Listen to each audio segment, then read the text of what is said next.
Hello there. This is new. I'm Lexi. I'm an artist. I'm based in Florida and I love making art that involves textiles, screen printing, sewing.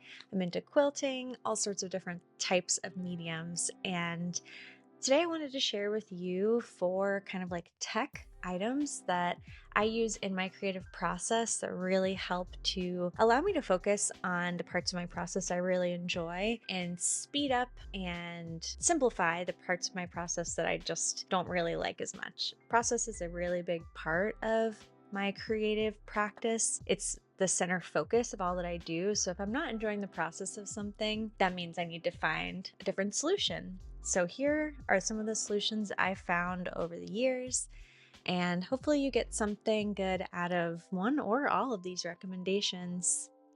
Really, I'm just here to chat, so let's get into it.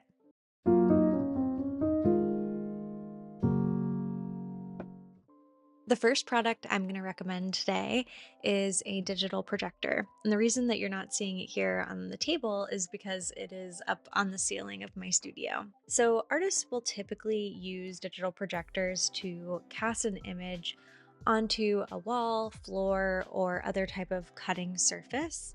Commonly, it's for enlarging sketches, tracing something out, or testing the scale of something. The most common thing that you might have seen in the past is a mural artist using a projector to take an image that they drew digitally and projecting it onto the wall that they are then going to be painting. The way that I use it is often for sewing projects. So that can mean taking a sewing pattern that I purchased a digital PDF of, projecting it onto my cutting surface and cutting out all of the fabric pieces so I don't have to deal with 100 pieces of paper all cut out and taped together. It's just a really streamlined process. And I've also used it for aligning things. So for example, when I was doing my felt appliqué work for the wall hangings I was making, I was able to project an image onto my surface, arrange all of the pieces in my felt appliqué composition in their proper places with the proper spacing and distance in order to create a really consistent composition across multiple pieces. The reason that I chose this model of projector specifically is that it's budget friendly. It's less than $100. It has good brightness and it works well for the distance that I needed it to be from the ceiling to my work table. I can't necessarily attest to how this compares to other options in the same price range. I also have never used the Bluetooth option. I've only used the option where there's an HDMI cord, an insanely long HDMI cord in my case, going all the way down to my workspace. I'm sure that the Bluetooth works well, but I just haven't personally found a use for it and haven't honestly wanted to mess with it when a cord works just fine for me. This projector has really saved me a lot of time, especially for prep work for sewing projects. I will say this isn't the only setup with a projector that you could do and get a lot of benefit out of, especially if you're a person who works with textiles. There are projectors that can be on a shelf and project down onto the floor. There are a lot of different options, and this in no way is the only way to do it, especially like I'm aware not a lot of people have a space where you can put something on the ceiling. It is a unique setup that really is custom to what I have access to in my studio. But I think generally having the ability to project an image onto a surface really does open up a lot of possibility in your creative process. And if you have the need for it, I highly recommend it.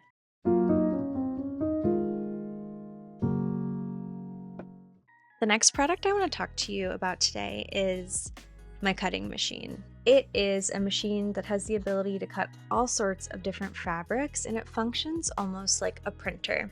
So in my case, this is the Brother ScanNCut SDX125 is the model number, and I originally wanted to pick up this product because I wanted to be able to cut out precise shapes. As you can see, a lot of the tech that I'm talking about today, it allows me to take my digital renderings and turn them into physical representations And especially when it comes to maintaining form, composition, scale, something like this can be so helpful. So generally, an electronic cutting machine, it uses digital files to precisely cut paper, vinyl, felt, all sorts of different materials. It's great for making stencils, really perfect for appliqué, which is a big thing that I used it for.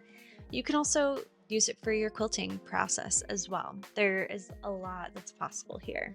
I mostly have used it for cutting wool felt shapes. So when I was working on my applique wall hangings, I drew digital illustrations on my iPad, turned them into vectors, and brought them into the technology that comes with this machine, the software, and was able to cut out really precise pieces of wool felt so that I can make a large amount of these wall hangings without the painstaking hand cutting process that would have made it difficult for me to make them at a price point that was sustainable for my business personally.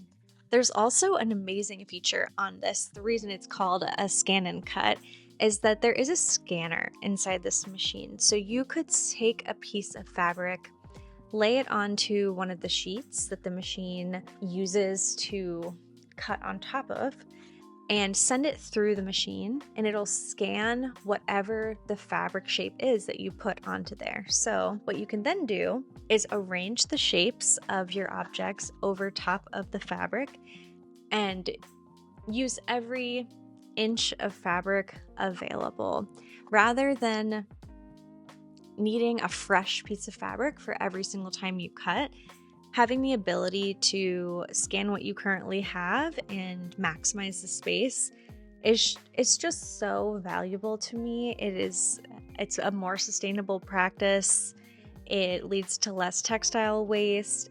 It's like almost this perfect Tetris experience as well.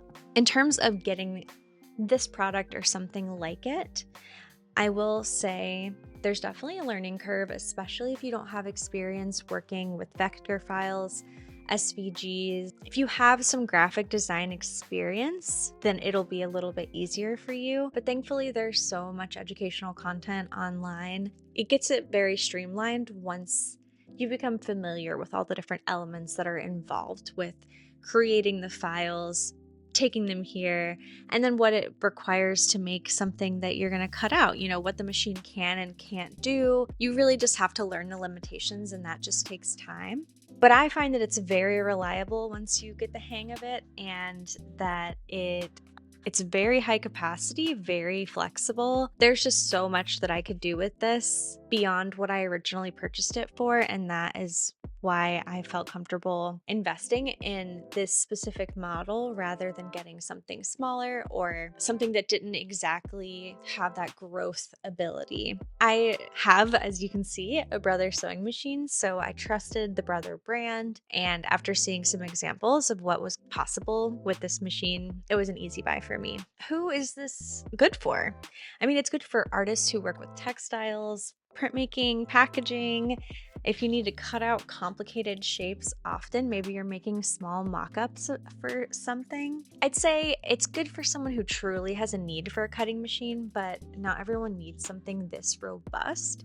There are definitely options on the smaller and larger scale depending on your budget and how often you're going to be needing it, how large of a surface area you need to be cutting out. There are a lot of different considerations, but ultimately it's been crucial for me, and it even has quilt blocks built into the software. So if I did want to use it for quilting, I could do that too, and it would cut out the most precise quilting shapes.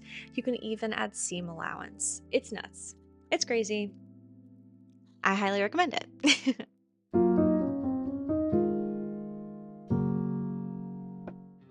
Next on my list is my trusty Brother sewing machine. This is the Brother CS7000X. Rolls off the tongue. One thing that this machine is particularly suited for is for quilting. So there's quite a variety of different stitches available here on the front of the machine, and that allows you to create really unique patterns and shapes on your quilt as you are quilting your quilt sandwich together. I've used this machine for the appliqué process, which is affixing a piece of fabric to another piece of fabric by sewing along the whole outer edge of it. There is a larger table that can be attached for making quilting a little bit easier, giving you more surface area underneath the machine. And overall, it's really been a workhorse. I originally bought it for quilting, but I've used it for so many different projects throughout the years of having it. I think at this point in my process, I could go for something a little bit more heavy duty than this. In some cases, I'm kind of running fabric through this machine and it's begging me not to. But I think for someone who's especially learning how to sew, which is what I was doing when I purchased the machine, looking to make garments, looking to quilt, looking to work with like softer, more flexible fabrics, this is just so nice.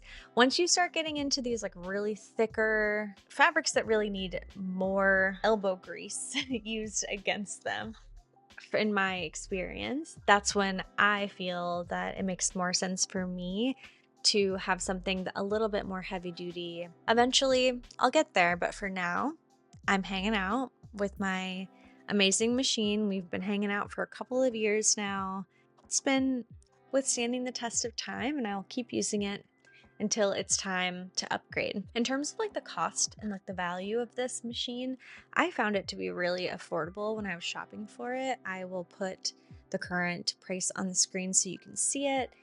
I think it's a great price for a beginner. It's so user-friendly. It even has a little needle threading helper on there, which can be great for people who are just getting into sewing. I find it to be really, really beginner friendly and you can grow with it. So I highly recommend it. If you're trying to get textile work going in your art practice, if you want to learn how to sew or mend, or if you want to add some decorative stitches to projects you already have going on, it's great. Great. All right, let's move on to our last item. Our final item, also not here, simply because it's too heavy for me to bring it over here.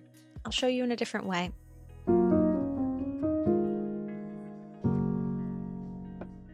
It's a heat press. So as I mentioned before, not only am I sewing and doing applique type of work, but I also do screen printing work as well.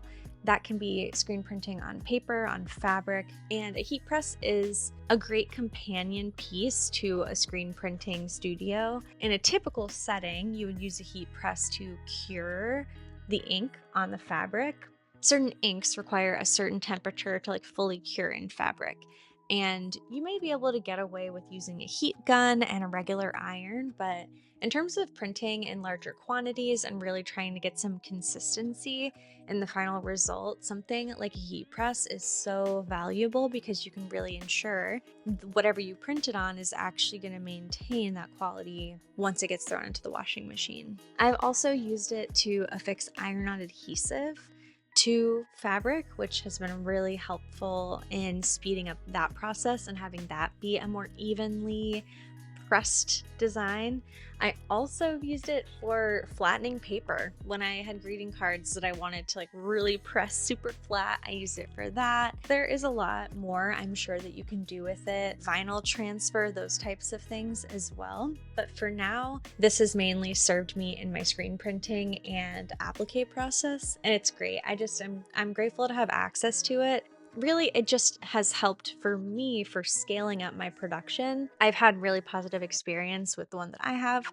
I will show it here and link it below. And hot tip, there are so many of all these types of things that I'm showing you today on your local Facebook marketplace, Craigslist, or whatever you use, buy and sell from local people. So I'd recommend looking into used options where you can, because why not keep something out of the landfill? I will say I have a couple of honorable mentions in this as well. The first being my iPad Pro and Apple Pencil. I mean, it's just the match made in heaven for someone who is into digital illustration, and I use Affinity Designer as my designing software on my iPad, and I also have the desktop version. And if you haven't heard of Affinity, listen up. If you're a person who often uses Photoshop, InDesign, Illustrator, all those Adobe products, Affinity makes equivalent products, but rather than paying the Creative Cloud fee where you have to pay a subscription every month for Adobe, Affinity Designer allows you to just buy outright the version that's available. They offer updates, and then eventually they will replace it with something else, but you really just have a lot more flexibility with a flat rate. I mean, it really is like the old days of Adobe when you would get a Photoshop CD and put it onto your computer, and now you have Photoshop.